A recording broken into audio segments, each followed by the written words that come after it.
Assalomu alaykum do'stlar. Bugungi videomizda Leonardo Factora chiqarishni o'rganamiz.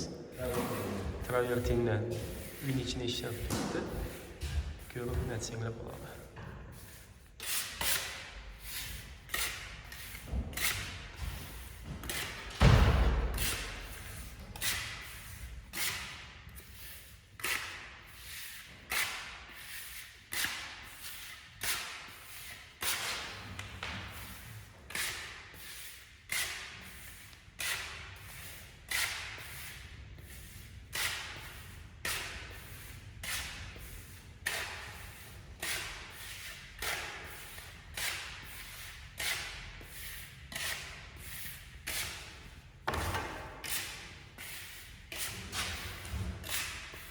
Tak, shunda do'stlar, Leonardo Factora ishlash uchun boshda shpatelida bir sloy tortilib chiqiladi, keyin sal so'ritgandan so'ng shunda pardoz ishlab chiqiladi ekan.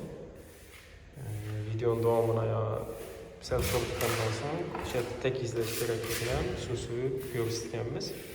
Oxirida ko'rasizlar Leonardo ishlanishini. To'liq tushunmasanglar bo'ladi shu haqida. Bir like bosib qo'yasizlar, podpisatsiya bo'lib qo'yasizlar, xudo xolasa qiziqarli videolar ko'p bo'ladi. Do'stlar, Leonardo Factora ishlashdan oldin shunday boshda aytib o'tganimizdek nada tortiladi. Shunday sal so'ltirib turaveradi. Tortilganlardan sal so'rib turib, yog'ini ko'rsatganimizdek ishlab beradi.